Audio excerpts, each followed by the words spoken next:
Welcome to Positive Connections Radio. This is Mike Cook. This podcast is directed towards first responders and others who may be suffering in silence and are fearful to ask for help. You're not alone. You don't have to lose it all in order to get help. Trust yourself, stand up, and break the stigma.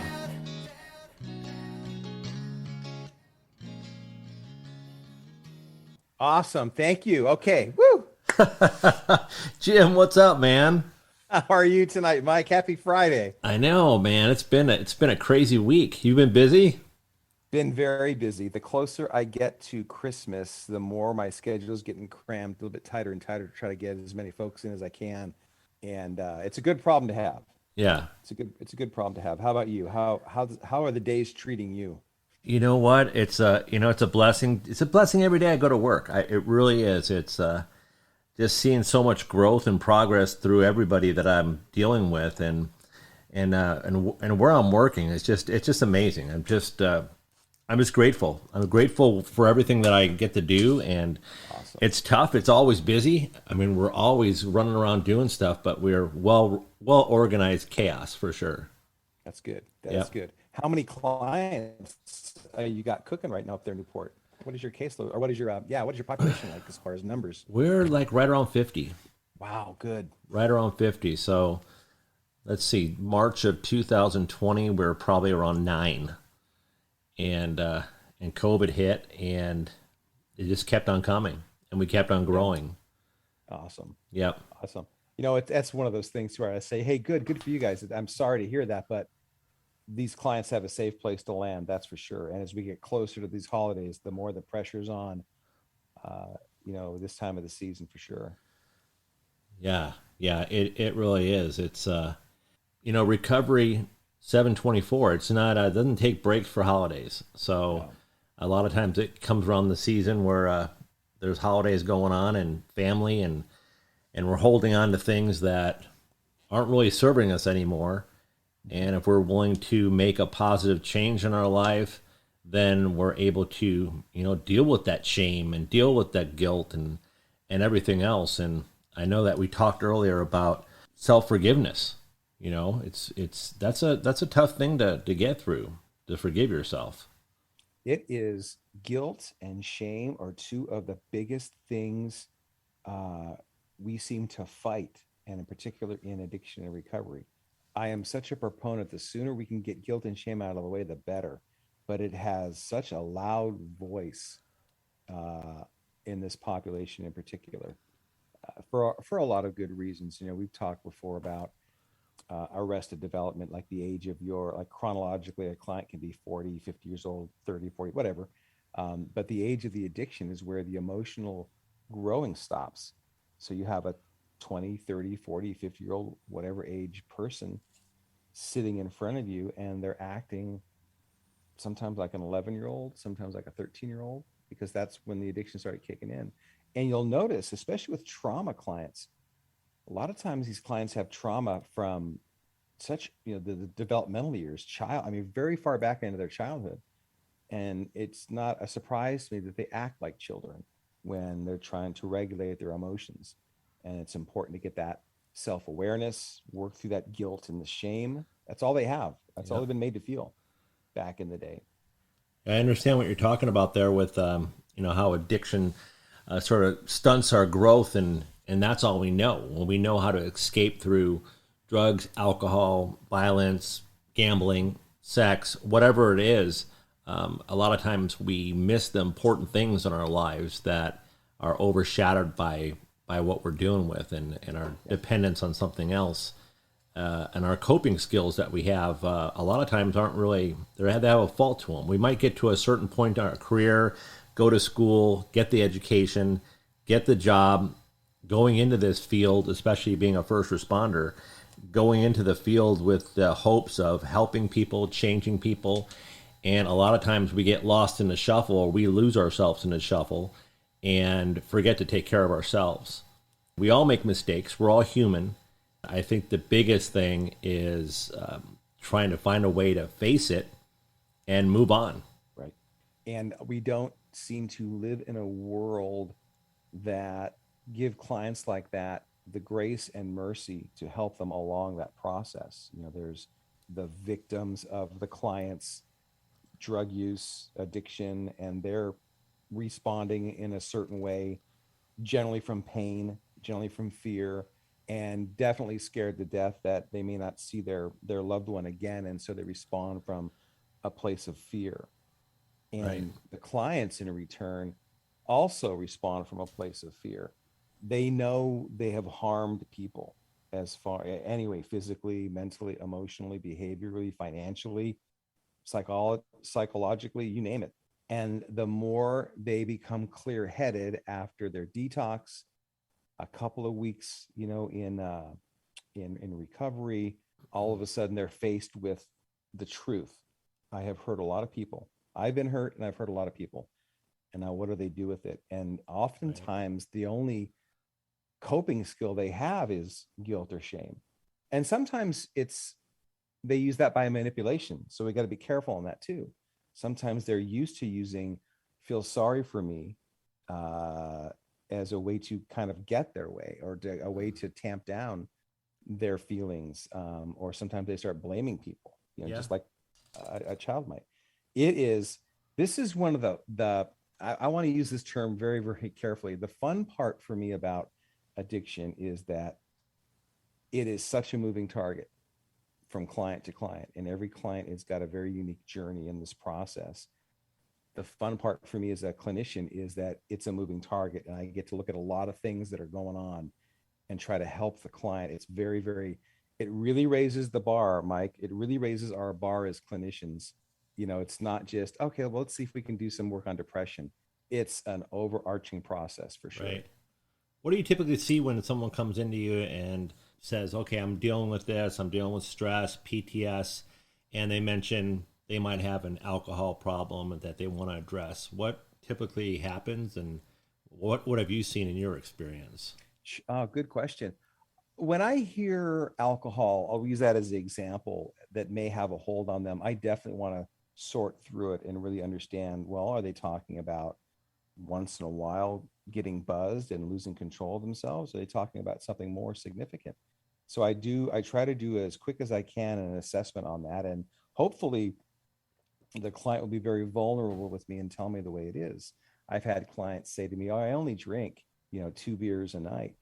But then I press further, well, are they 12-ounce beers? Or are they 40-ounce beers? Right, right. And they'll say, oh, a couple of 40 ounces. Or what are the newer beers called, that the craft brews? Then they have a higher percentage of alcohol in them too. Sure. So I do try to sort through the alcohol. I always approach clients from a biopsychosocial spiritual perspective. I want to know, biologically speaking, do they come from a family where addiction was prevalent? Is it possible? Were they born pause tox? Were they born, a positive for the intoxicant in their system? Is that at play with them? Mm-hmm. Um, and kind of give me a timeline on your use of alcohol. When was the onset? When did you start? Why did you start? That's a Did you good start? question. Why did you start? Yeah. Did they start because they were trying to, just like all of us, we're hanging out with, going to a beach party. There's my friends drinking beers. So yeah, hand me a beer. Absolutely. Right. And the other people they're someplace else with that. Yeah. So it's a good question. And I try to go slow and try to sort through it always at the client's pace, Mm-hmm. because they may not be ready to talk about that piece just yet. Well, I know, Jim, I didn't want to, I just kind of wanted to let you know that alcohol, there's been kind of an issue with that, but I really don't want to get into it yet. Right. I want to talk about why I'm so angry, Mm-hmm. for example. And so I'll just, okay, cool. Let that alcohol piece orbit. I won't forget it. That's Yeah. for sure. Yeah. I'm going to let it hover for a while, and I'm going to come back to it at some point. Do you think that a lot of guys, women too, come in and mention maybe having some kind of substance use issue, and feel more free to talk about mental health issues like anxiety, depression, sleep issues, sort of avoid talking about that? Because it's funny, being a police officer, we have the common thing where we go up to a car and ask how many beers someone drank, and it's usually around two. And oh, I just had a couple beers. Right. Okay, well, and it's more than that.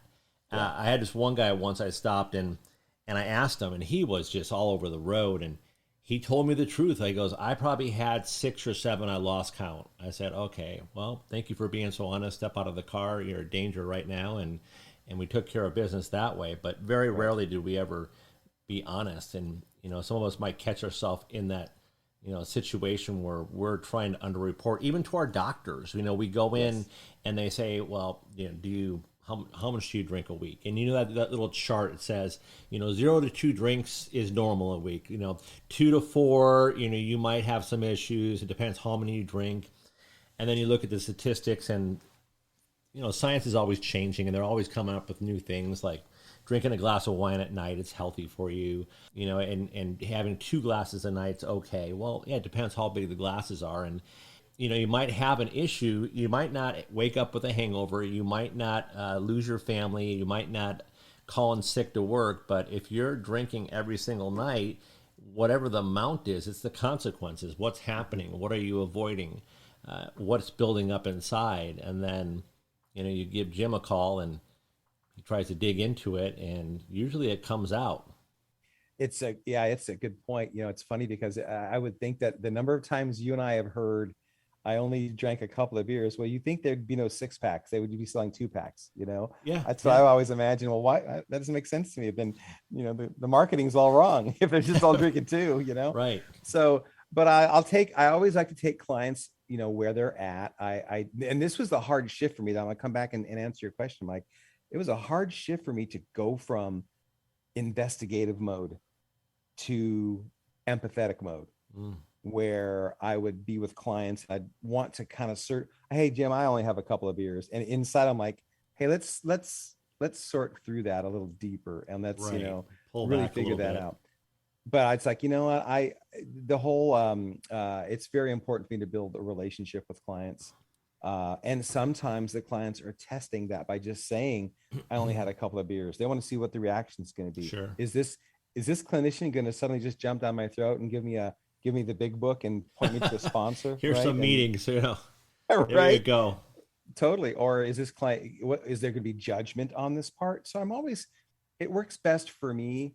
And I've seen the results with clients, that if I just go at their pace and not try to be a detective, just take them at their word, because the truth is, Mike, and this, the truth always comes out at some point. The truth will always come out. It may be in the intake. It may be 5 months down the road when they're making amends. Hmm. The truth always comes out at some point. And then even when it does, I've had clients come to me, just start sobbing and weeping. Jim, you know what? For the past 4 months, I've been lying to you. I've been lying to Hmm. you in this office. I've been lying. And I quickly get to that place where, wow, thanks for sharing that That's with me. Let's huge. just let's just talk about how courageous you are right now, Right. to be able to lean through that and lean into it with me nicely down. Let's reward that, so you keep being courageous in life. Um, the drinking of the beers, how it can affect you, especially at nighttime, trying to get some sleep, trying to wind down. We always want to be watchful of that and seeing, is your sleep becoming more dependent on drinking at night? Hmm. Um, are you getting in trouble at work? Are you having your first cup of coffee in the morning? Are you putting alcohol in it? Mm, that might be an issue. Yeah, right. Little Uh, Baileys in the morning, to start your days. Your days off. Absolutely. Christmas time's here. Yeah. Now I'm not sitting here, and I don't think Mike is sitting here either, saying that everybody who might have a drink at night or a drink in the morning, it is problematic. Take it a case by case basis, Of but course. it sure makes us both go, We should pause here for a second, and sort through this. Just make sure." Yeah. Yeah, definitely. And it's a shame too. It's the shame to admit, okay, I have an issue with whatever, and Mhm. I'm gonna admit it finally, because it's so easy. It's so easy to escape. And I know for me personally, one drink might be one drink for a couple of weeks, but eventually I'm gonna go back down to where I was before. And it's just like with anything else. I just gotta definitely maintain my diligence in my recovery, and practice what I preach, basically, and live by Mhm. example. And but holding that shame and that guilt, it's not helpful at all. And somehow we have to get rid of that in order to progress, in a happy life. Absolutely. I'm a big proponent of that. I tell clients, I'll use myself as the example. In my world, I always want to clean up my side of the tracks. If I hurt somebody's feelings, I know I feel worse than they do because I'm so dang, God has really blessed me and woken me up with having a lot of emotions, and it Uh-huh. hurts my heart when I hurt people's feelings or if I become aware of it and I want to make it right. Um, and I will apologize once. Hmm. I will apologize once, and that's going to be it. Not out of a mean spirited way, but I just want to be on a healthy place. Hey, Mike, I'm sorry that this happened. I'm sorry that this occurred. It's my fault. Or, Mike, how can I make this right with you? Sure. Most people will say, man, you just did, Jim. Thanks. No worries at all. Let's go get a cup of coffee. Let's go have dinner. Buy me dinner. We're all good. I, Thanks t- for, I take I take money. right? Dig right. So I got to keep that in mind for the next time, Yeah. we're doing a Yeah. podcast. I'll Venmo you tonight. All right. The Cool. the other piece is when a person doesn't accept the apology. I want to be cool with that too. Hmm.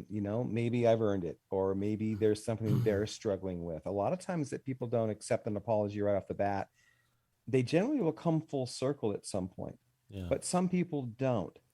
And that's okay too. Welcome to the planet. Some people won't accept your apology for good reasons, or maybe not so good reasons. But that doesn't give me permission to grovel at their feet or keep trying to apologize. No. No.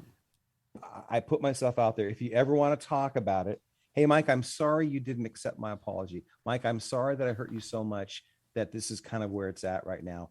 Mike, if you ever want to talk to me, I will drop everything to talk with you about this. Please know that. Hmm. And I wish you all the best. Mike, sometimes also it is wise in life as we process through guilt and shame. Well, who will accept my apology? And then I'm going to talk about how to move on past that. Hmm. Part of it is wise to take a look at our family and our friends and understand that some people in life, it is wise to love from a distance. Mm. It is wise to pray for them from a distance and to not have any more relationship with them because their behaviors could put our sobriety at risk. Yeah, you make it's easy to, well, it's not easy to, I want to say that making amends is a good thing to clean your side of the street. And like Mm-hmm. you said, you make it once. I messed up. How do I make it right? No, everything's good. Okay, that's it. I'm not going to go back. Don't come back to me 2 months from now and say, hey, I changed my mind. I want you to make it right. You had your chance, and I'm good. I cleaned my side of the street. Yeah. And it all depends on timing too, and the timing between the incident and you making amends. How many times in our lives have our loved ones heard, I'm sorry, this won't happen again. I'm sorry, I didn't mean to do it. Yes, I was hiding that again. Yes, I lied to you. I won't do it again. I'll go see counseling. Over and over and over again. The key is when others in our lives see a positive progress that we're making in our lives and we're actually doing the work without saying I'm doing the work. Whether you're working a AA program or some kind of recovery program, going to counseling and learning new tools, I'm not going around saying, wow, I learned all these great tools, you should do them with me. You practice them and people Yeah. see growth that way, and then they're more apt to believe you Mm-hmm. and take the sincere apology or amends and move on forward from there. So it's definitely a process to do that, and it does help when you have other people that are there to guide you. Yes, it most definitely does. And, cleaning your side of the tracks, taking care of your business, leading by example, stay humble. Don't prove it to anybody else. Prove it to yourself. Yeah. Don't because why? Our loved ones that we've harmed, and it's even beyond addiction and recovery. It's just doing life sometimes. They are worn out by the excuses. It's predictable to them. And who are we doing Uh, this for, right? Exactly. And when we're in that spot where we're trying to maintain a relationship, we're scared to death that we're going to lose our wife or our husband or our boyfriend or our girlfriend or whatever. We put them at the front of this, and it's not a good spot to be putting them in. No. Put yourself up front. Hey, I'm going to work on me. I'm going to take care of myself. I will apologize where necessary. And I am going to do this. What do I call it? Being intelligently selfish. I'm doing this for me because it's needed. It's needed. There are things in life I want to learn. There are things in life I want to grow through. There is wisdom I'm trying to find and hold on to. And you know what? I will lead by example. Hmm. And that goes across the board. Like, how many times, even in business, the folks that we've worked with on clinical teams, don't you just love the ones that speak softly, lead by example, have great senses of humor, make you feel normal? Oh yeah. I just love folks that lead by example. Yep. Definitely. And that's real. It benefits humanity just to work on ourselves and not put anything in front of that. And setting boundaries and being honest, which is, I think, is the most important thing.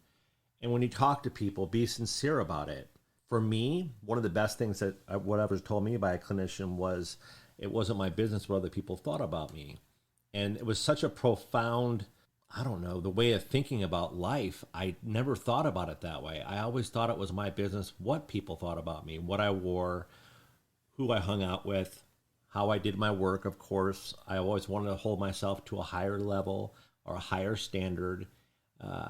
And I never looked at it like, why am I so worried about what other people think about me? What do I think about me? I said to myself, that's exactly the key. I have to work on what I think about me. And at that time, I didn't have a real high regard of me as a person, and shame and guilt and self-forgiveness was an unknown term for me. For some reason, I never really thought about self-forgiveness. Forgiveness of others, I'm willing to forgive everybody in my life. I just have to, because it's not saying that what they did or what instant happened that might have hurt me, it's not saying it's okay, but I don't want to carry around that with me.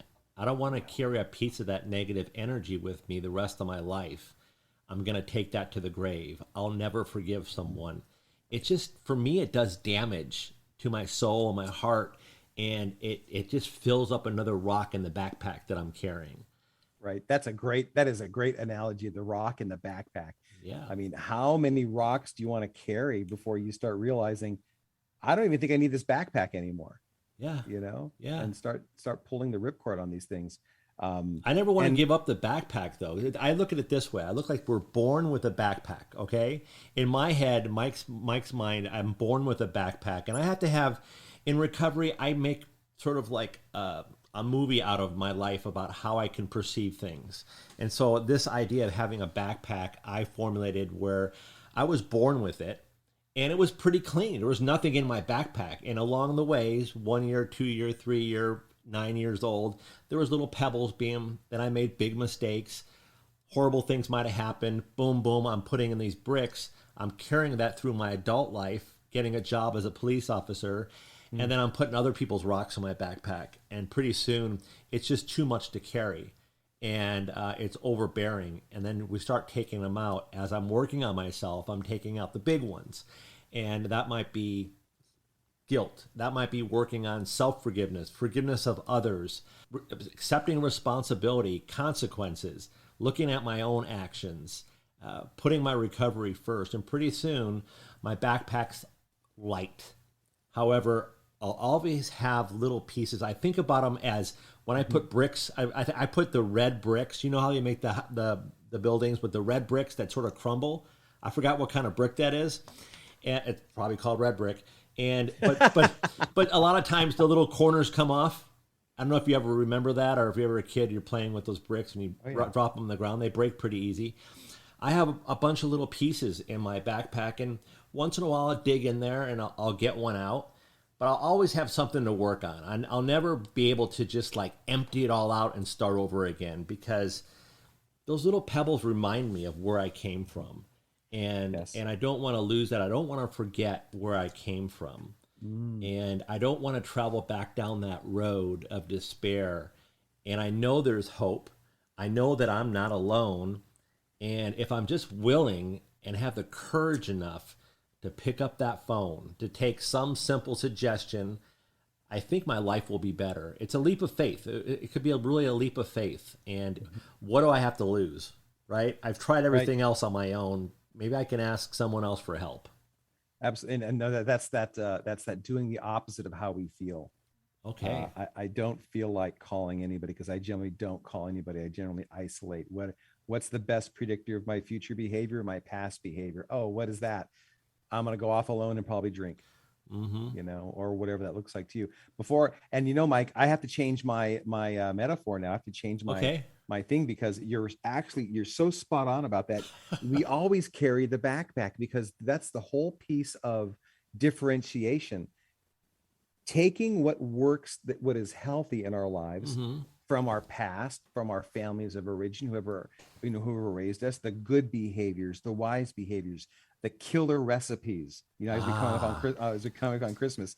This is the stuff that I want to carry on with me. These are the traditions that I want to continue. So yes, those are in the backpack. Those always stay with me. But what are the things I want to revise? mm, Or what are the things I just want to throw out of here, sure. so that I can continue to grow in a healthy way and differentiate, that big college word for being different. Mm-hmm. What do I want to make? What do I want to change in my life? But then also, to your point, I am never surprised because, we've talked before in other podcasts. We've talked before about how in my family of origin, anger can be a thing. Um, and I have learned, because I have this backpack all the time, Mm-hmm. um, anger isn't necessarily bad. It's God given to us to help us survive, to protect us, to Of protect our course. our loved ones, all those kinds of things. But there's, heck, even Jesus tossed around a temple. But there's the majority of that we have to pick and choose. How do we want to respond to this situation? In my life, you think I'd have it all figured out, gone to school, therapist, working with police, fire, and military. But there are times when my anger catches me Mm-hmm. out of the blue. But I sit and process it. I've learned the wisdom of, oh, okay, it's still with me.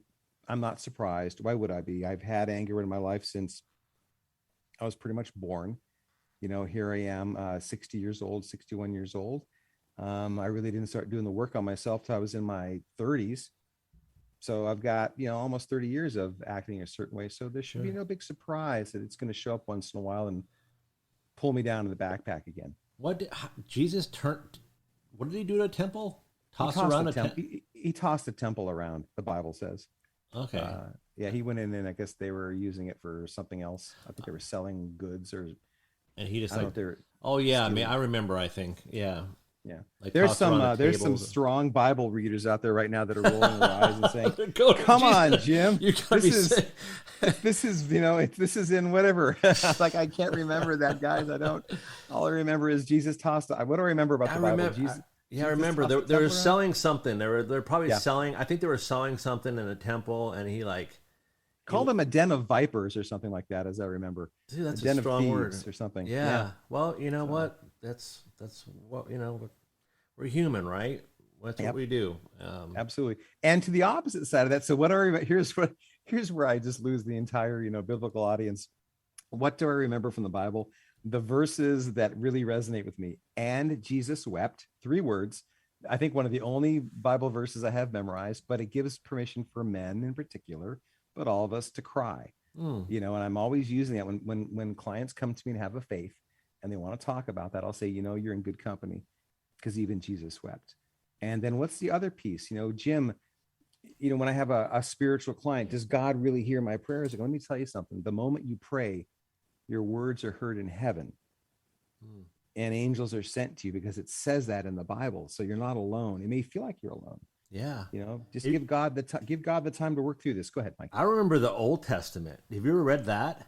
Oh, the King James version, the Oh kind that my scared God. scared me. That was, I was reading that. I'm like, are you kidding me? All the sacrifices and Right? just like gore and blood. No, read this one. I'm like, all right, that's a little bit better. I still don't Yeah. understand it all, but yeah, that's just, I think we can get a lot out of that. Reading that, it's about a lot of love Mm-hmm. and getting through things. And yeah, and permission to cry. I mean, look, Absolutely. you know, boys don't cry, guys don't cry. You don't want to show weakness. What was a common term that was really fun to say? Don't take my kindness as weakness. Mm, I learned that in yeah. the field, and being kind was turned into like, don't make it look like I'm being weak from I'm being soft, Right. right? We always had to be hard. We always have to, have that command presence and order. Yeah. However, man, we're human still. We might have the education, the training, everything going on in the world nowadays, the anti police and law enforcement movement. It is really messing things up, and it's messing us up. Absolutely. What did It we is. what did we start this job to do? Did we start this job to fight people, protesters that hate us? We started this job was to help people, to be there. I felt I was strong enough to be there. I've been through enough up until 22 years old, I guess, that I felt that I was confident enough and able to do that. It just has turned into something so much different. The pendulum has swung to one side so much, and it'll eventually even out again, and we'll have some losses, and a lot of good people out there will probably find other professions. People moving up the ranks or just starting the job. It's tough. It really is. It is. And God bless all of them.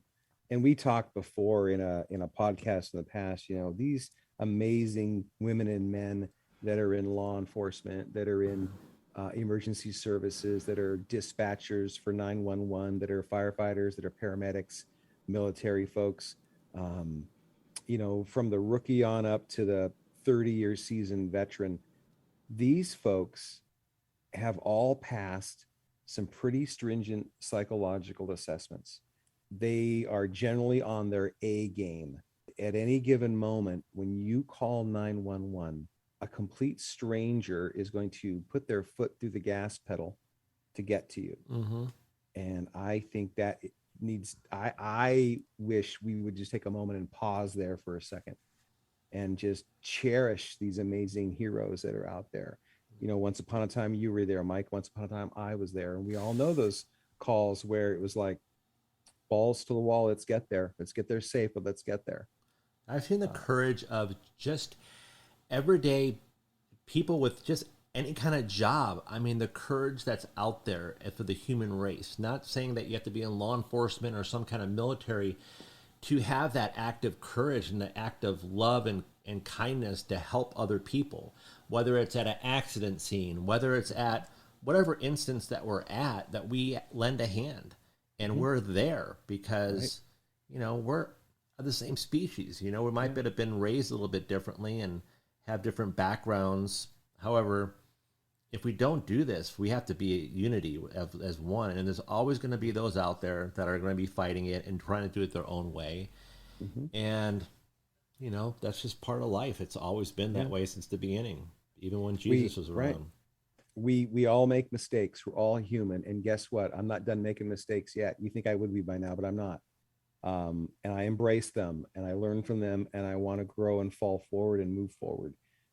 That's a hat tip to Denzel Washington, who did a really great commencement speech on falling forward. Oh, Um, really? I yeah, if like you ever him. get a chance, we should play it sometime. I don't know if it's ever possible, Mike. Could we ever crank up a video or a soundtrack and play it and listen Yeah. to it and then pick it apart? It's just an amazing.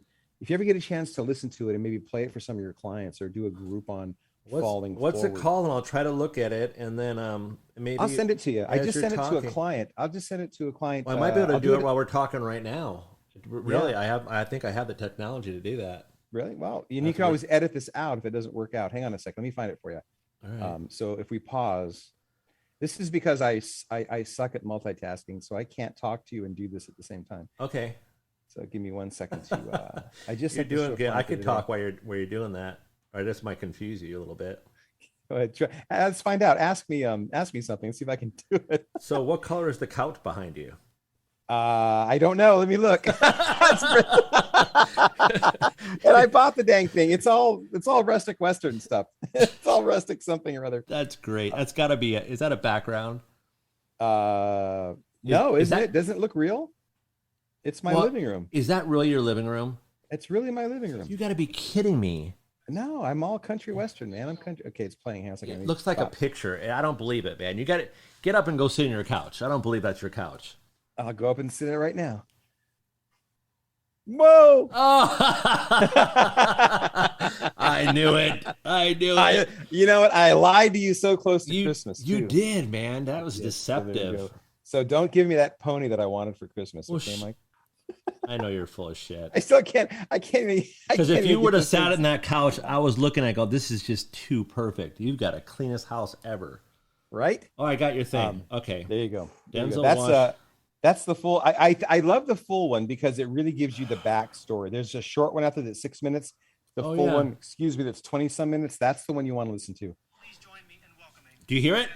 I hear it. Yeah, I think you have to turn up a little bit. Crank it up. I'm trying to. Wait. Thank you. Thank you very much.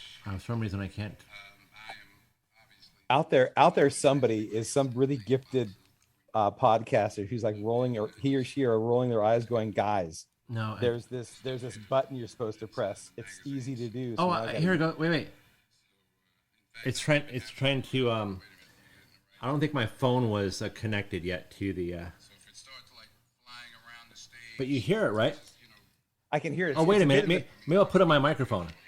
Right. I'll do that. It's supposed to go through my podcast stuff, but President Gutman. I just paused him. I think it's so far in the background that it might be wise to figure out how to do it, or let the listeners listen to it, or watch it on their own. It's really worthwhile. I could do a whole group on this podcast on the importance of falling forward. Yeah, I like it a lot. I think it's great. All right, let me do one thing here. Let's try it and see. Don't give up. We might have a Christmas miracle yet. I'm not going to give up at all. Let me see. You're tenacious. There's no stopping you. There isn't, because I bought this podcasting equipment right before COVID. I was supposed to go out and do a bunch of different things. Can you hear that? Yeah, I hear. What are you doing? Is it loud? Thank you. On my microphone. Thank you very much. I am obviously the most unorganized. Everybody else has. Is that? It's probably faded, huh? It's probably. Yeah, a little bit. It's we'll figure it out. Yeah, it'll come up, but let me see. The whole thing with. Oh, there you go. Board Chair Cohen. That's it. Right. Fellow honorees, beautiful honorees, and today's graduates. Are we allowed to do this without permission? I'm honored and grateful for the invitation today. It's always been great to be on the Penn campus. I've been here before a lot of times for basketball games. My son played at the Palestra, played on the basketball team. Yeah, that's right. Played on the basketball team. That's right. He did. Coach didn't give him enough playing time. We'll talk about that later. I like him. I'm really pleased with the progress that Coach Allen has made. And it's a long one, huh? Yeah, I think you should. And we can't talk because when you were trying to talk, it's so overly modulated on. But maybe she was on to something because I'm listening to him that we can't hear. Yeah, we can't. You can't hear it. It's not that well. I think you should save it. And all right, I'll save it. Maybe we can open up with it sometime. Yeah, let's figure out how to do it right, and then maybe you'll edit out this entire gap. Well, that was Denzel Washington, Penn, 2011, right? Commencement address. Yeah, falling forward. You bet. Yeah, absolutely. By Denzel Washington. All right, so yeah, copyright and all that other stuff. But if they honk me on it, whatever. It's out there all over YouTube. There's so many different versions of it that put music to. It's quite captivating. And then the reason why, I think I said it before, why I like the longer version was it just shows his humanity. He walks up there to give his commencement speech. His papers are flying everywhere. He says, you think I'd have it all more together, and like I'm not, so if I miss. Oh, really? oh yeah, totally. Right. And he just becomes very, very real as he starts up, but then he starts getting the traction and getting going, and he tells this story. I don't want to blow it for the audience or for you. I'd love for you to listen to it. We can come back to it and kind of tear it apart. Yeah, I'll get I it. just love that wisdom of, and that's the piece, falling forward. You make a mistake, stand up, dust yourself off, and step forward. What did you just learn? I fell. Why did you fall? What were the reasons you fell? Well, these are the reasons, okay. Do you want to keep falling? I prefer not to. Okay. Right. What do we need to do to not? And a lot with that too is, and this dovetails, Mike, on what you were talking about before, about how all of us in the public safety professions, police, fire, military, EMS across the board, dispatchers, are all team oriented. We all have a team that surrounds us, especially our military folks. Of course. And we lean on the team for the strength of the wolf is the pack. And the strength of the pack is the wolf. I've said it before. That's Rudyard Kipling from the Jungle Book. And so all the times at work, we lean on our partners. And yet when we struggle individually, a lot of us don't tend to lean on our partners. And I think that's one of the biggest mistakes. It's proven to be one of the biggest mistakes we can do, is to isolate, lean on drinking, lean on drugs, lean on alcohol, lean on porn, lean on spending, lean on gambling, lean on anger, lean on isolating, versus starting a conversation with our team, with our pack. For the strength of the wolf is the pack. And the strength of the pack is the wolf. And how important that is to get that conversation going. So why? Number one, and jump on in, Mike. Oh, I'm not alone in this. I thought I was the only person on the planet that was going through this. Well, it's the connection. It helps to have connection. Please join me in welcoming Speaking of connection, Denzel you hear it? Washington. Yeah, Does it sound like professional? it does. Look at that. I hooked it up. Thank you. I went to settings and hooked it up. Okay, so we know That's how you- we know okay, next cool. time. Got it good to go. Yeah. Let's how about this? Let's consider doing a New Year's podcast This would be great.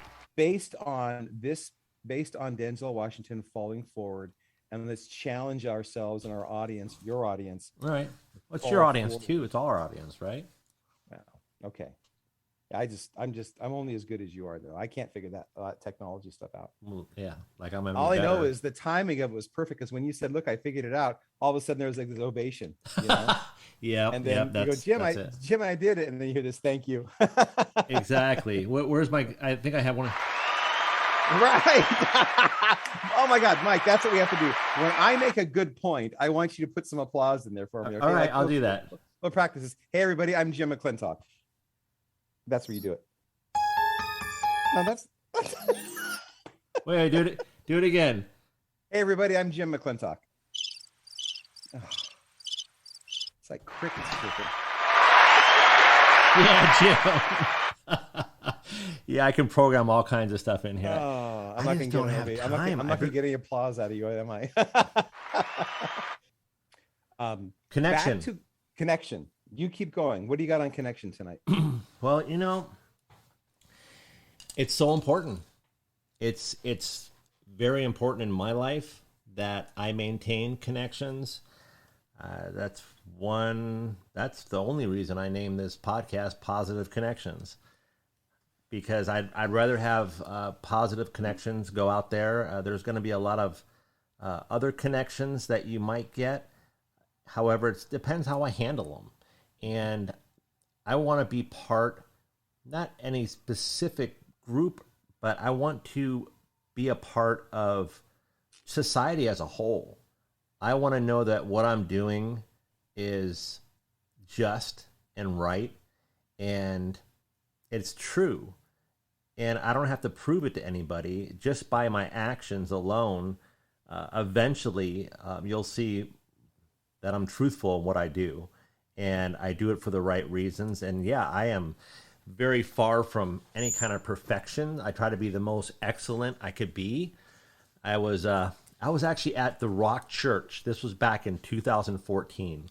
I went down to San Diego, and there's this church called the Rock Church, and and they play rock and roll music with a bunch of God stuff in it, of course. But it's like going to a concert, and they have the fog machines, and the guys come out there and play, and it was pretty entertaining. It was pretty spiritual too. Lots of people, but I think his name was McPherson. I think he was an NFL player. And Miles McPherson. Miles, that's right. And he gets up there for the last segment of the whole thing, and he talked about, he can never be perfect, but he can be the most excellent he could be. And I remember taking that away from it.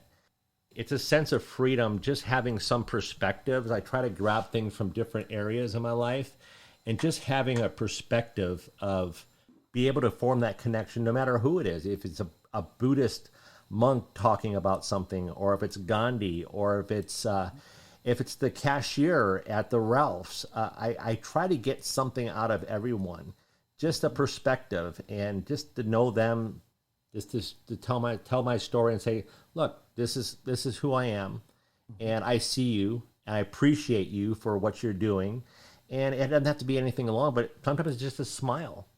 Sometimes it brightens my day when someone passes me by and they smile before I do. And it's just, I'm like, wow, that is great. It feels really good. It feels really good because in the inside, I might not be smiling. I might be crying. I might be angry. I might be sad. I might be lonely. I might have a lot of regret. I might be stuck in an addiction I don't know how to get out of. And I'm afraid to talk about it. I might have loved ones I've lied to for years. And the next time it happens, they're going to be gone, and I'm protecting it because I don't want it to be over, but I don't know what to do. Exactly. Yeah. And it's getting to that point of getting pride out of your way, getting ego out of the way, and just getting as vulnerable as possible, and being real, and reaching out for help, and getting the conversation going. There's so much strength in numbers, especially in situations like this. And we are going to hurt people's feelings in folks that are in recovery, or that are thinking about getting in recovery. You've hurt a lot of people. You've hurt yourself. You've hurt others. And let's not kid anybody. A good number of folks out there have ripped off everybody, stolen from their grandparents, taken jewelry, everything. Sure, there's a lot to be fearful of in slowing this down and getting on the other side of it. There's a lot of fear of judgment. But if you don't push through that and get through that, you'll never recover. You just won't. Right. Guilt and shame will weigh you down, and smack you upside the head when you least expect it, and there you go. It's so important to put yourself out there. And I like to use myself as the analogy that I want to bring it back to the clinical piece. When I left the police department, a friend of mine, an acquaintance of an acquaintance, hired me to work at an architect firm up in Newport Beach, and I was scared to death to. Here I was, the guy that could, prone out a parolee at gunpoint, or tackle somebody, drive code 3, do all these things, make rescues under the pier and 10-foot surf and all. But there I am at this new architect firm, and all I have to do is park my car, get out of my car, lock my car, walk into this building, take the elevator up to the 3rd floor, and find suite 325, which is pretty easy to do.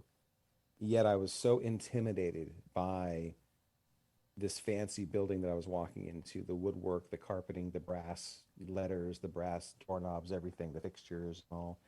I go into the bathroom to try to compose myself, and the bathroom is like the nicest bathroom I've ever seen on the planet. It's like, oh my God, this isn't helping. I'm afraid to splash water right on the place.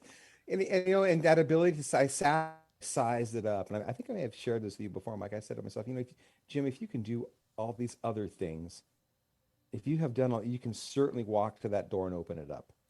You can certainly get real and walk in and get it going, and what happened once I opened that door, it was phenomenal. They welcomed me right in, took me to my office, and the rest is history. And you'll find that with people who have empathy, who understand, who get it.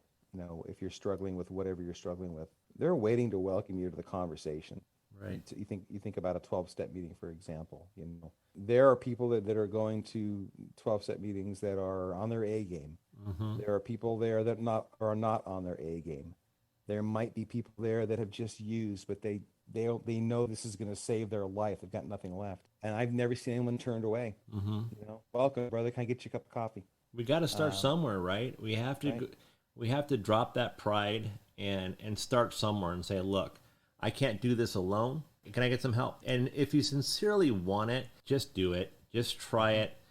Give someone a call that you know is on your side, that will understand. It could be a family member. It could be a friend. It could be someone in your life that has been telling you, hey, maybe you need some help. And it hurts to hear that from someone else. Like, I don't need help. You need help. You need help for it. Tell me that I need help. What's wrong with you? I'd rather point my fingers at other people in other situations. A lot of it has to do with distraction. I don't want you to look at me. I don't want to talk about what's really going on. But did you hear about that car crash? Did you hear about what the president said? Did you see that on the news? What about this movie? What about this movie actor? Let's distract myself a little bit longer. This guy cut me off on the freeway. I'm going to talk about it all day long. I want to not look at myself, and I don't want you to see how bad I'm hurting inside. And to realize that I'm not alone. There's other ones just like me. My story is not unique. It's just like anybody else's story.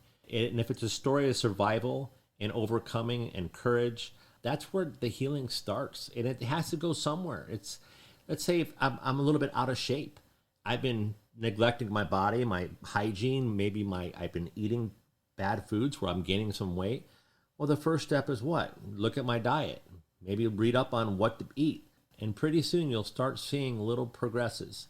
And you might take a couple steps forward and maybe a couple steps back, and then 3 steps forward and 1 step back. And pretty soon you're taking more steps forward than you are taking back. And look at the friends that you're meeting in the process that are learning about you, and you're learning about them. And look at the friends that you're meeting that you can call or text at any given time, and that you can connect with and go out and have dinner with, or lunch with, or connect with for coffee, or just check on each other. Yeah. And that's the good stuff. It's important to be real and vulnerable. It's important to be humble, and it's important to be open to be called on our bullshit. That hurts. And right? I know if I start going down that bullshit road, you'll call me on it, right? I want people to call me on my stuff too. If I say something that's not correct or doesn't seem right, or you think it's insincere or just BS, just call me on it, And it's funny because iron sharpens iron, and that's another biblical term. When we start talking a lot about biblical stuff today. I know. I think it's because we're so close to Christmas. So I think it's on my heart. The importance of having your pack that is sharp and sharpens you, where you can look at them and go, I'm not gonna bother bullshitting these guys. I don't want to get that look from them. Like, who are you talking to? Who are you talking to? And it's important to have that group of friends that will call you on it when necessary, with love. That's the best thing I ever hear out of people. Like, hey, this is with love. What's that? I'm seeing this in you right now. Can we talk about it? I notice that you're not really contacting me anymore, or I notice that you're not staying in the center of the pack, that you're kind of on the outskirts now. Could we talk about that a little bit? It's the fear we have to step over too when we confront someone we love. A lot of times we want to protect them and be with them and support them, and we become sort of codependent in that frame where we're co-signing what they're saying, and it's just so they don't get angry, they don't flip out. We feel like we need to comfort them, and instead of giving empathy, we're giving sympathy. I have clients that call me or text me when they get hit with tragic news. Oftentimes, like almost every time, I don't know what to say.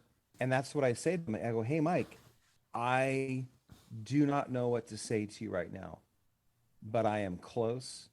I am concerned, and I am here, and that's what I can start with right now.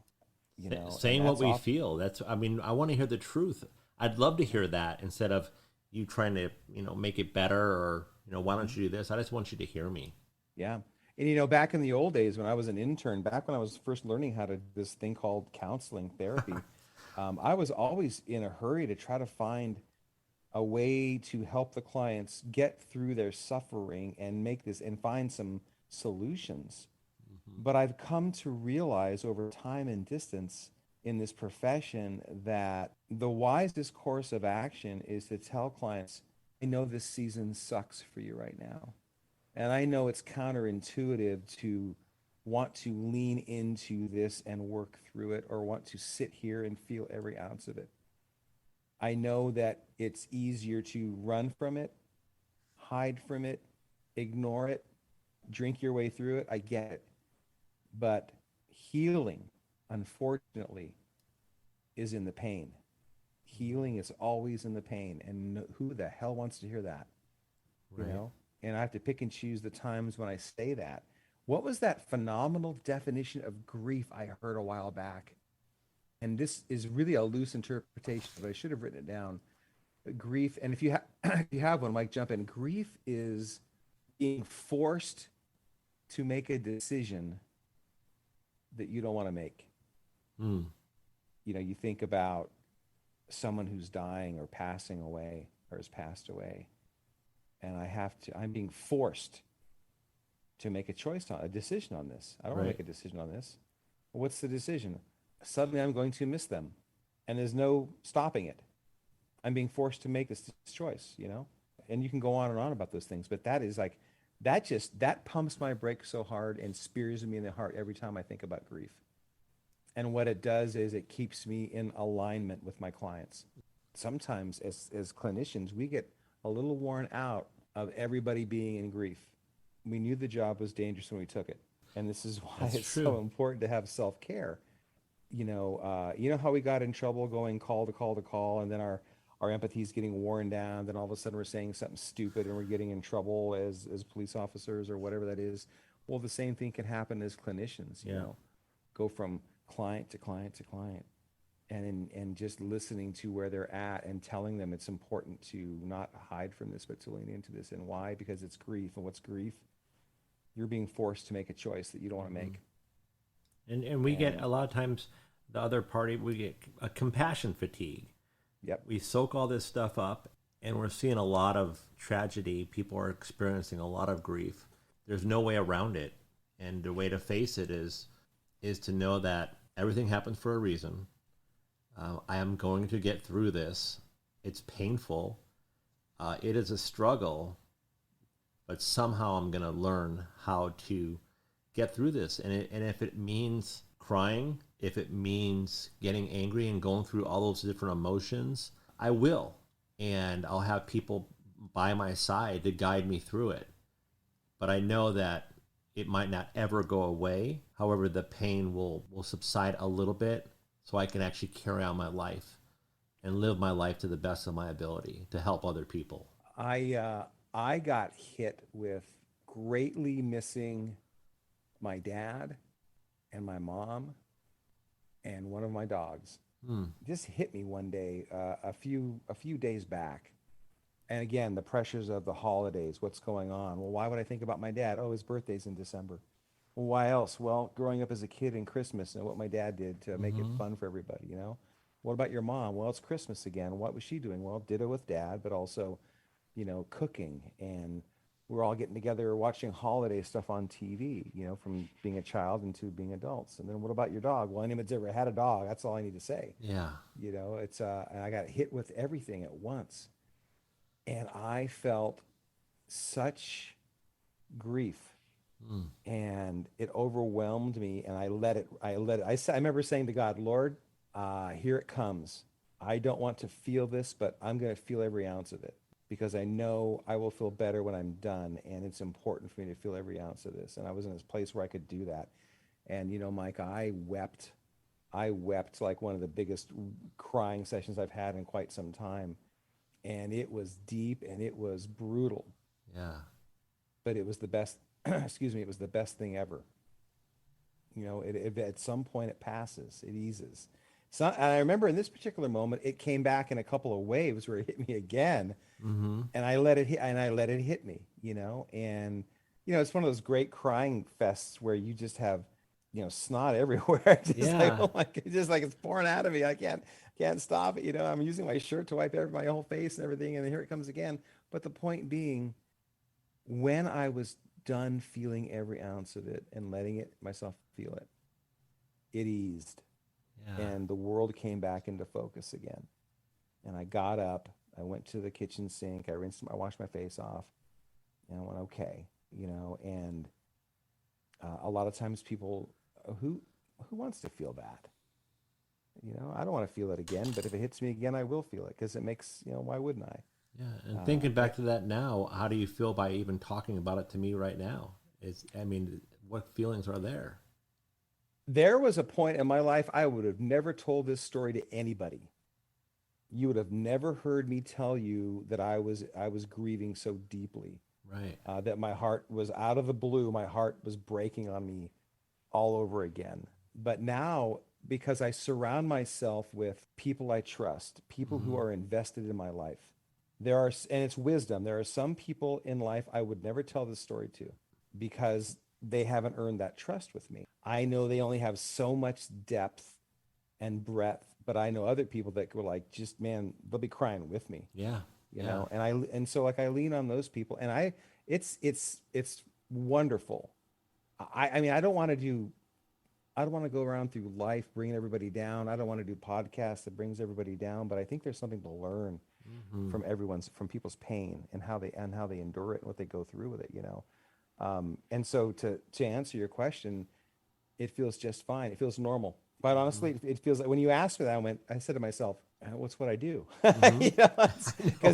But it wasn't always what I do, Right. always what I did, and I bet you there's a lot of people out there that can like raise their hand and say, I feel you. Hmm. I don't, there are some people I don't talk to, but other people it's wise to. It's being vulnerable, and you being vulnerable like that too. It's a strength. It's not a weakness. And someone to hear you say that, they'll look at their own lives and find instances where it's okay to break down. It's okay to go through these like you say, there's these seasons in our life. A season could be, I for me personally, when I do get to those points, and I do, being extremely grateful, and I do break down and I let a lot of emotion out, and I'm very thankful. And it just comes, I'm overwhelmed with being grateful when a lot of times during that day, I am maybe not as grateful. And maybe I'm thinking other thoughts like, wow, it could be better or I could have this. But when it gets down to it, my most grateful moments is when I see the light connect in someone's eye. When I Hmm. see over a period of days, weeks, it could be a few months when I'm working with someone, I see them come in broken and I see them progressing and I see that glow and I see that their wrinkles have gone from their face and they look healthy and they feel healthy and they're speaking healthy. And it's such a blessing to get to those points. And then there's some of those overwhelming sadness points. And when I do get frustrated for myself, I give myself 3 minutes. I just do that. A lot of times it happens in a car. I'll say, God, I'm going through a spell right now. I know I need to be grateful. I just need some time, but I need to go through that moment. And what I'll do is I'll set my timer on my phone and I'll push start, and it's my stopwatch. And usually around 23 seconds, I'll look down. It's usually around 23 seconds. I'm like, and it'll start subsiding. And I'll say, okay, do I need more time? All right, I said 3 minutes, and I'll wait a little bit longer. And usually it's over pretty soon. And I call it my lying on the bed and kicking and screaming into the pillow Mm, moment. right. And it's okay, and it's okay because we're human and we do that. Hmm. So, but having the trust with another human being to share that with, and not all people deserve it Hmm. and haven't earned it, and it's a personal choice, but it Right. does need to happen sometimes. I wholeheartedly agree. And this is one of the things that I love the most about working in treatment and recovery is the group of people, the clinicians that I get to work with, that I go into their office. Hey, you got a second for me? Yeah, what's up? Close the door. And will just help. Like, I'll get through whatever I'm going through just by starting to talk about it. Isn't it funny how you start feeling better the moment you start opening up and talking about it? Right. Or they come into my office and everybody knows the code word. Hey, Jimmy, got a second? That's as hard as it is, right? Hey, Jimmy, Exactly. got a second? Yeah, come Yeah. in, close the door. What do you got? Or let me finish this note. Give me a second, Uh-huh. It's come in, grab coffee, come in, and let me just finish this so I lose my train of thought. And then you got all of my focus. I love that. I love It's that. I work it's with the best team ever. I really do, Jim. I mean, what I do now, I loved law enforcement. I loved the family of, being a cop and doing all that stuff. But I'm telling you what I'm doing now, it's such a blessing. It yeah, really is. There's always ups and downs, but having that moment with another person who is, truly opening up to you, and all they want you to do is listen for the most part. yeah, It's great. yeah. And it's awesome because I always ask people this, hey, what do you need from me? Do you want me to listen or do you want advice? What do you need? And so a lot of times Jim, could you just listen to me? You got it, man. You got it. Other times they say, no, I could use some help on this one. Yeah. Um, Being that safe harbor for people where they can Mhm. come in, pull up next to you, and you guys rock gently together and figure out what needs to be figured out. Mhm. There's such I cherish what you have at your job, Mike, where you go to work, you do what you love what you do, you get paid for it, and you're saving lives.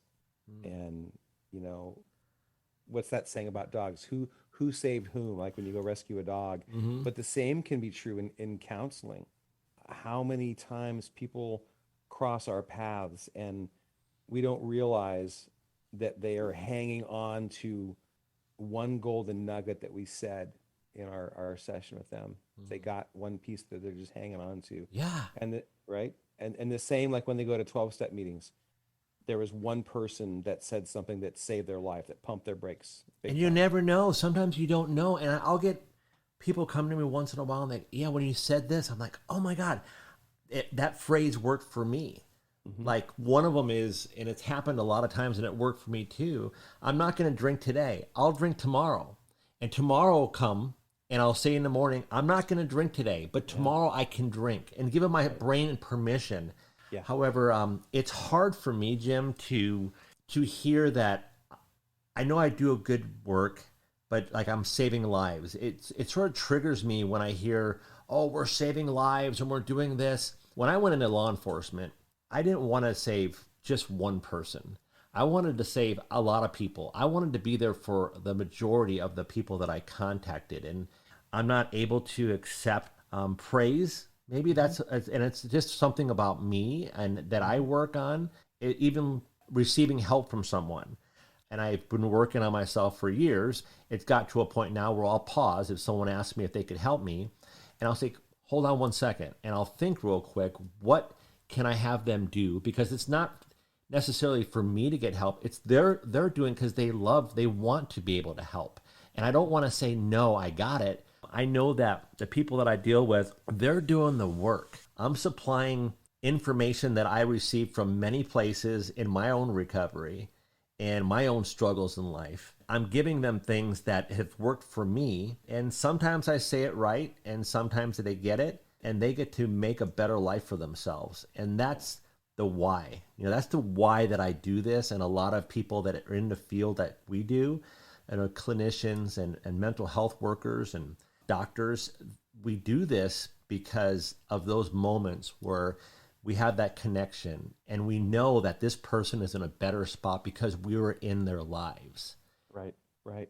And I'm like you. I've never once, to my knowledge, and I'll have to think about it some and see if I'm not being accurate here, but I have never once thought I am saving this person's life. Mm-hmm. Whether I was back in my beach lifeguard days, then it was like, what are you doing? My job. What do you mean? I'm going to go pull that.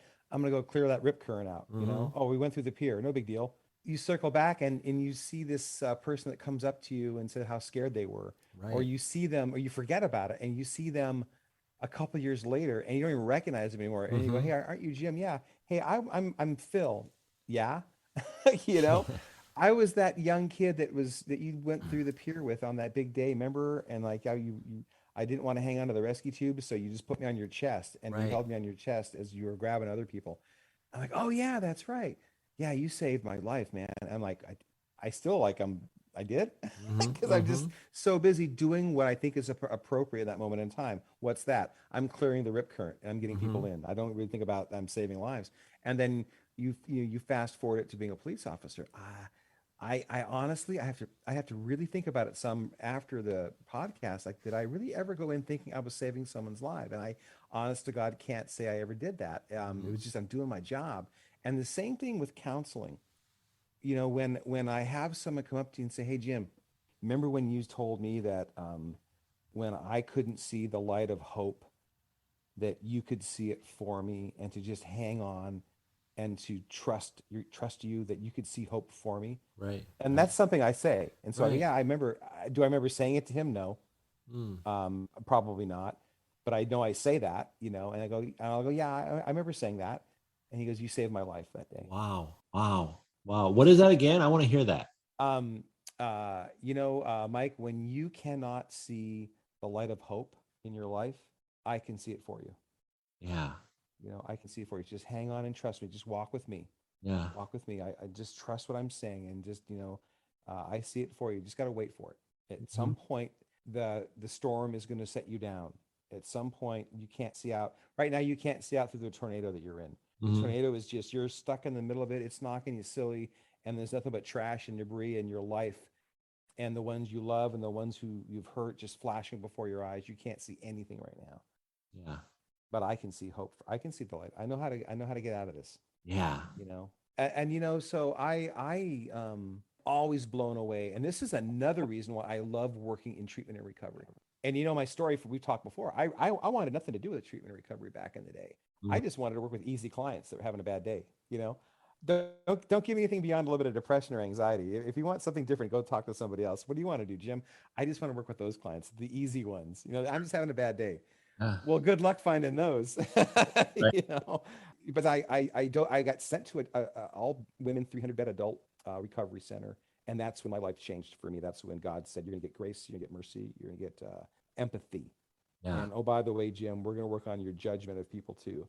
Right. And it was the game changer for me. And so now, when I have clients that say to me, like in different groups, I don't know if I shared this with you before, Mike. I had a really great supervisor one time when I was working for a company in San Diego. Mental Health Systems is what it was. Oh yeah. Had a really great supervisor who invited me to go to their big MHS barbecue, and I didn't want to go. I felt so out of place. I was saying I really not comfortable. I really kind of want to keep separate, my personal life and not do things like this. And he goes, Right. "No, I think it'd be good for you."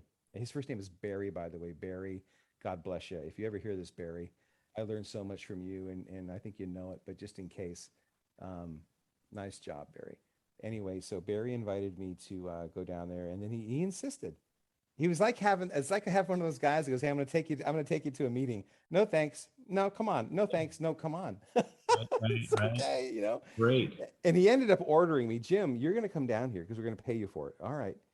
And I fought it the whole way down. I just kept wanting to turn around. So long story short, I get there, and Barry comes up and says, "Hey, I'm glad you made it." And starts walking me around, showing me everything. It's down at a big beach in San Diego, and then he starts saying things like this: "Hey, Jim." Yeah. He goes, he points to some guy. "That's Bob." I'm making up names. "That's Bob Smith. I met him 15 years ago, blah, blah, blah. He's got about 14 or 13 years of sobriety, blah, blah, blah." And he goes, "He saved my life." I go, "How did he do that?" I was at my wit's end one time, and I went to a meeting, and I didn't want to go to this meeting. And he sat there, and he spoke. He said this, he goes, "I'll never forget." He said this. And he goes, "And it blew me away, and it saved my life. I was literally going to go home and kill myself, but this guy saved my life." And because he said this, and it resonated with me. Yeah. So Yeah. it blew me away. So we walked a little further, and he goes, "Hey, Jim, are you out there?" And he goes, "See that lady over there? Yeah, she saved my life." And he told me the story. Knew her for 10 years, blah, blah, blah. I was at my wit's end. She went to a meeting, and she said this, and it stopped me dead in my tracks. And he went around, and he like knew everybody there. And we spent the next like half hour walking around. "See that guy? that's Bob Smith, that's Mike Smith, that's whatever. He saved my life. That guy, she said, he saved my life over and over and over again.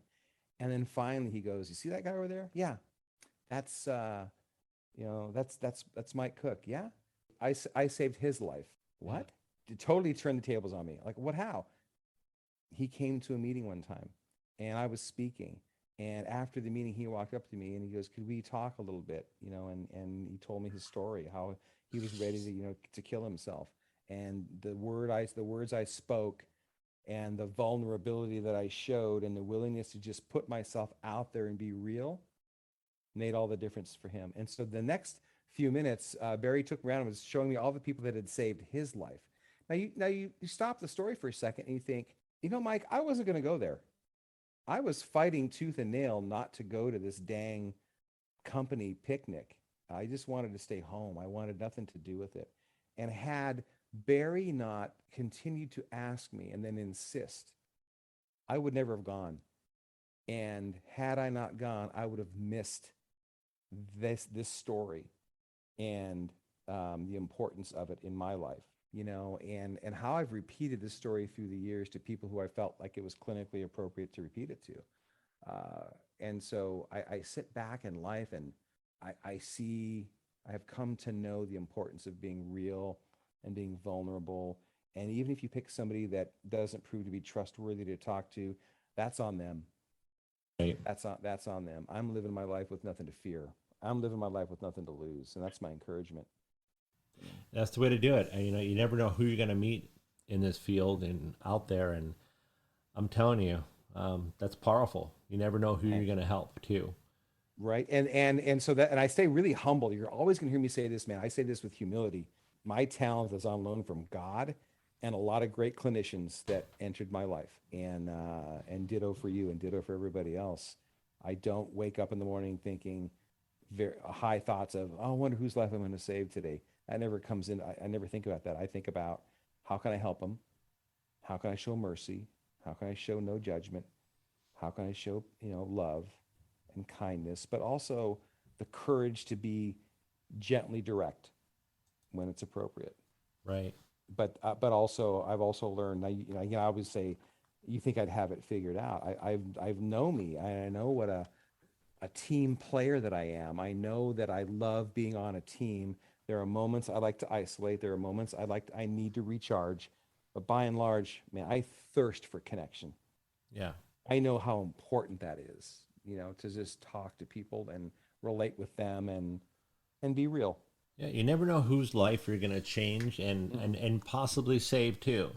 And, I remember in my story, a clinician that helped me and gave me some great tips, she gave me hope.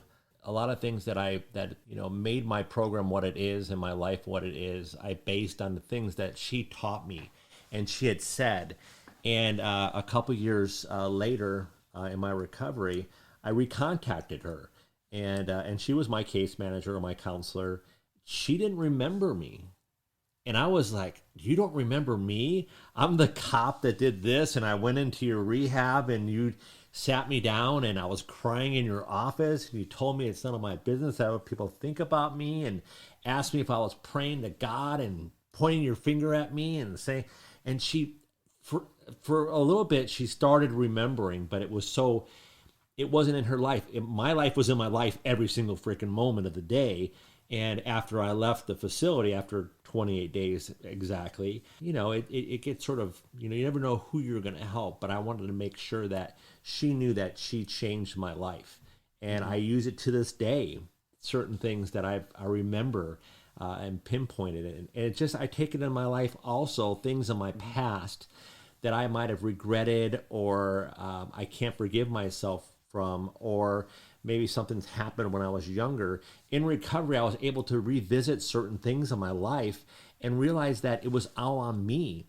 I was holding this stuff in my life, and the other person in that scenario never remembered it the way that I did, or it didn't happen the way that I thought it happened. So I think, ending it where, self-forgiveness is a key for me. It took a while for me to really understand what it meant. but it did take connection to bring it all together when I was able to get in a group and talk about my feelings to other humans that were sitting there suffering their own way. And they listened to me. They didn't judge me. They didn't laugh at me. They didn't talk about me. And if they did, I don't care, because it was my truth.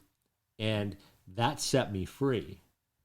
That's awesome. Yeah, people like that, they like to talk about other people. Their need to be critical is only fulfilling their need to be critical, and we don't need to be even on that planet with them at all. That's on them and between them and God. Two things real quick, Mike. Number one is, when I think about every time a person has thanked me, a client has thanked me, or people have become clinicians now, because once upon a time, this is the beauty of working in recovery, isn't that is you great? get a chance to turn it all around and become, go back to school and use all of your horrible experiences to help others. And I always say, you guys and gals that are in recovery, that become counselors, that become therapists, that you become licensed or certified or doctorate students or whatever, you're going to be much better clinicians than I will ever be. Why? Because you walk the hell walk. You get it. I'm always going to be, me being a normie, even though I have family that's in addiction. Me being a normie, I'm always on the outside looking in, and that's okay. That's okay. But in the other, and so you guys that are listening, I want to encourage you. Look what you can do with your life. Look what Mike has done. Look at so many other people have done. Look at celebrities, musicians, and movie stars. There's greatness out there that have turned it all around. That's my encouragement, and you guys can do great things in life. Your life is not over. Just take a moment, step back, reload, recharge, and relaunch. And you'll find your way, and surround yourself with people that can show you the way, and just lean on them, especially when you can't see the light of hope. Just wait for it. It'll show up. Wait for it. What was the other piece? I don't know. I am always, I guess there's two other pieces. I'm always, when a person thanks me, I take a moment internally to sit back and reflect with God. And I thank God, Lord, I didn't know this was going to happen, but you did. All the pieces in my life, why did I take that training? Why was I going through that experience in life? Why was that such a rough season for me? All comes to fruition in this moment in time, and I have that moment of clarity. Oh, I suffered so that I could help this person. Got it. Exactly. And isn't it funny how you go through suffering, and I don't want this, I don't want this suffering, and then you're like, Lord, thank you for that. You start thanking God for, I appreciate, Lord, you know what, I'm glad we spent that season together. Thanks for, I never knew this was coming. So I always want to encourage people with that, and then the importance of staying humble. And the other thing is that for those folks that are listening, here we are. You may hear this before Christmas gets here, before New Year's gets here, and you're looking to settle yourself down and find ways to meditate and just, focus on yourself and breathe through both nostrils and process your process. I'll tell you what works for me. I love listening to music, and there's a couple of songs I listen to most every morning, especially this time of the year. But throughout the year, there's this really, really old Andy Williams song. Well, he sang the Lord's Prayer. Andy Williams is an old singer that a lot of people may not recognize, but he sings that really great song, The Most Wonderful Time of the Year. You'll recognize it. Right. Every time Christmas gets here. But he sang his version of the Lord's Prayer. And I put that on my Pandora, and I listen to it on repeat for at least 5 or 6 times every morning until I'm settled in, or I just listen to and I pray or I sing the words softly with Andy Williams, because it really gets me calm, and it gets me, I feel, for me, right into the throne room with God, where I just want to reflect and be thankful. Hey man, this is what you sent me. Remember what you sent me Tuesday? No, I don't. You don't remember what you sent me? Is it Andy Williams? And while you're looking it up, and the other piece then is I spend, if anybody knows who Darlene Zschech is, she sang with Hillsong. It's a Christian group out of Australia, Hillsong, Australia. And she has this kind of half singing, half instrumental album she put out, and you can find it. And I listen to those songs, especially this time of the year in the morning, and it just helps me settle in. and focus on God and being thankful and acknowledging where I've made mistakes, asking for forgiveness, and then moving forward with my life. Yeah. But that's what I wanted to say to the audience out there. And if you're looking for ways to kind of slow down, breathe, and reset, that's what works for me. That's great. What do you have, Mike? What do you That's have on your great. end? What did I send you? I'll look on my side. What did I send you? Let me see what it is. Doc Severinsen. That's it. Right? That's it. Here we go. This is back in our days. Johnny Carson and the Tonight Show with Johnny Carson and Doc Severinsen and the Tonight Show band. Yeah. Doc Severinsen has his orchestra, the Tonight Show Orchestra, doing Christmas, and it's the most amazing. It takes you right back to being on the Tonight Show with Johnny Carson. It's like It does. big bands now. Yeah. You texted me in the morning and you said, "Hey, what's up?" And you gave me this, and I listened to it on the way to work, and it just turned my whole day around. Hey, awesome. Awesome. All right. Find somebody you know that understands big band and loves that music and send it to them. Oh, my dad loved big band. He was Yeah. all about big band. Definitely. Well, Jim, it's been a great show, man. Oh, right back at you. Edit out those rough patches that we went through in the middle of the show someplace. Rough patches. Do we have some bad ones? No, we don't. Oh my God! You know, I can talk. Well, how do you want my advice? Do you want me to dance around the barn, or do you want me to just listen? I don't care. I'm thinking, okay, we'll probably do a 20-minute, 30-minute podcast. It always seems to be hour. I can see how you know who Joe Rogan is, right?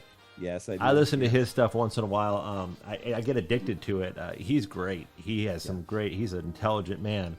But I'm thinking he's like 2 hours and a half, you know, and I could see us talking for that long. Seriously. It's easy to do. I didn't think we were going to talk more than 20 minutes at the most or 30 minutes at the most. In fact, I told myself, you know what, do your best to kind of keep it short tonight. Yeah. And we just follow each other's leads and its roles. But I want to say this, Mike, too. There's a lot of people listening to your podcast. I hear from them. A lot of folks with CAL FIRE, a lot of folks with other agencies, all EMS agencies out there. And they may not be putting their name down or doing anything to let you know who they are, but they're out there and they're listening and they love your show. So right keep on. up the great work, brother. Thank you, brother. I appreciate you being on the show, and everybody else. Merry Christmas, Jim, and Merry Christmas, everybody out there. Next year is 2022, and you know what? I'm looking forward to a good year, right? Right there with you, man. Everybody, Merry Christmas to all. Mike, have a great rest of your holiday season. God bless you and yours. And to those listening, God bless you. Right on, Jim.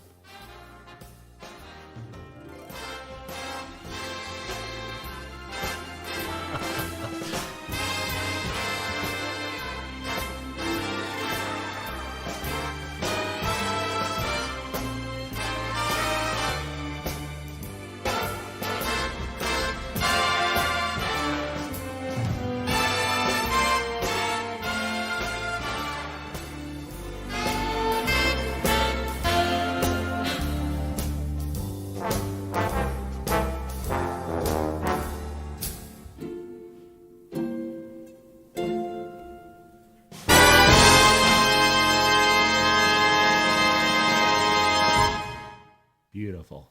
Wow, what a great segue out. Nicely done. I hope you cut it right there at the end of the band, man. That's perfect. I will when I go back, man.